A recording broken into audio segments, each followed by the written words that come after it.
Prince Ellak invites his professor Wanges and the Romans to sit around the large round table in a room in the Jericho palace.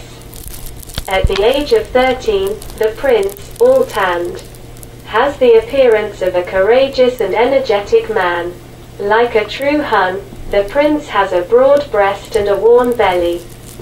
Orestes asks, "We are astonished to learn that all the people of the great steppe from Danube to China speak of the close languages and have almost the same way of life."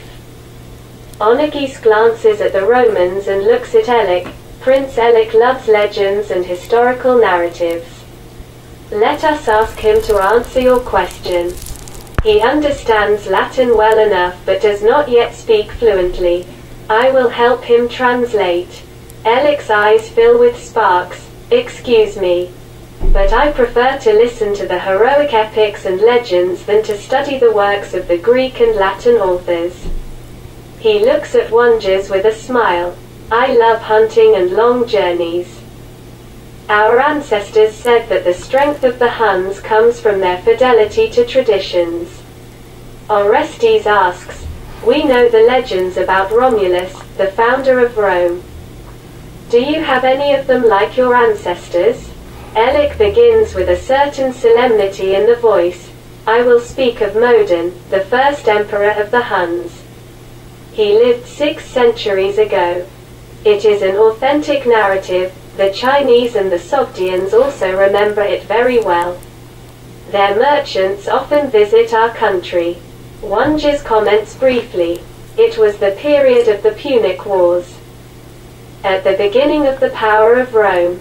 At the same time, far to the east, the Huns, too, laid the foundations of their power. Ellak continues, "Modon was the son of a Hun king. His mother died when he was little. His father married a woman who gave him another boy. The mother-in-law, who wanted the future king of the Huns to be his son, decided to get rid of Modon. She convinced the king to send Modon as a hostage to a neighboring people.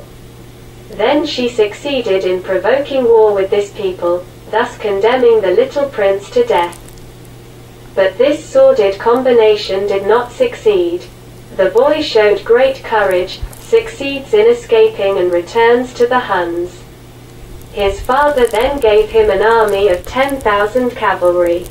Modon undertook reforms hitherto unknown in the Great Steppe. The young prince divided his army into detachments of 1,110 warriors, introduced an iron discipline. The soldiers, dressed in uniforms, had the same number of arrows." Salvian remarks, "At the same time, Camille then Marius introduced a discipline of iron in the Roman army, thanks to which Little Rome conquered Italy, then all the neighboring countries and peoples." Caustic, Wanges intervenes, "There is very little of this discipline. Now the legionaries do not like to wear armor.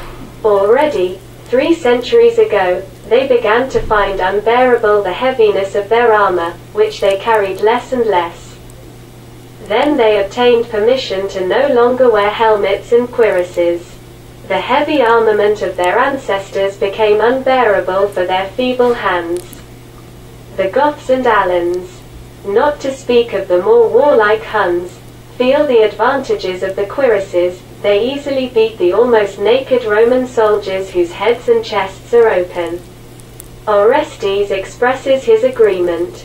"Unfortunately it's true. Now the Italian youth tremble at the sound of the trumpet." Salvian looked at him disapprovingly. "Of course, that's true, but why talk to foreigners?" Ellak continues after a pause. "One day, Modon, to verify the discipline of his army, gave orders to shoot his beloved wife." Orestes exclaims terrified, "On his beloved wife?" Salvian, who is not yet married, remains calmer and asks, "How old was Modon?" "About 16. Ellak's face now becomes severe, almost fierce. The warriors shoot at the order, the young woman falls, pierced with arrows like a hedgehog. The officers inspect the number of arrows of their tidy warriors. Those who, out of pity for a woman, have not respected their duty of unconditional military submission, are withdrawn from ranks and beheaded. Orestes frowns and Salvian clenches his teeth. Ellak continues his narrative. Since then, the Hun armies have respected an iron discipline, are divided into divisions of 10,000 warriors, regiments of 1,000 warriors, and detachments of 110 warriors. Soon Modon with his warriors removes his father from power and eliminates his mother-in-law. The Huns proclaim him their king. He reorganized the entire army, promulgated strict and just laws, defeated all neighboring peoples and the Chinese Empire, which recognized the Huns' empire as an equal power and began to pay a tribute to it. Wanges confirms, the laws of Modon have become customs and are always respected. The Huns believe that Modon Khan became the divinity of destiny after his death. Orestes asks, "It's amazing. What an exceptional personality. But why did the Huns come to the banks of the Volga?" Ellak explains as a history teacher. The silk and gold of China corrupted the Huns and gradually diminished their strength. 4 centuries ago the Hun Empire was divided into the Eastern Hun Empire and the Western Hun Empire. Wanges remarks, like the Roman Empire currently divided into the Eastern Roman Empire and the Western Roman Empire. Surprised, Orestes and Salvian exclaim involuntarily. Content of the effect of his narrative, Ellak continues his lesson in the history of the Great Steppe. Then the Eastern Empire breaks up into the Northern Union and the Southern Union. Anarchy is beginning. That is why these unions do not deserve the term states. Wanges continued his comments. We shall see, or our children will see, which of the 2 Roman empires will dislocate into the northern state and the southern state. Salvian no longer retains his indignation. Why do you say that with such satisfaction? Were you not yourself a Roman citizen before you came to the Huns? Wanges answers brutally, I was a secretary but not a Roman citizen, I was a slave. Here I am Chancellor of Khan Attila and Professor of the Prince. Orestes said in a conciliatory tone, Thank you, Prince, for this interesting lesson. I did not know that there were such parallels between the history of the Romans and that of the Huns. We learned something so interesting in 3 days. We have to digest it all.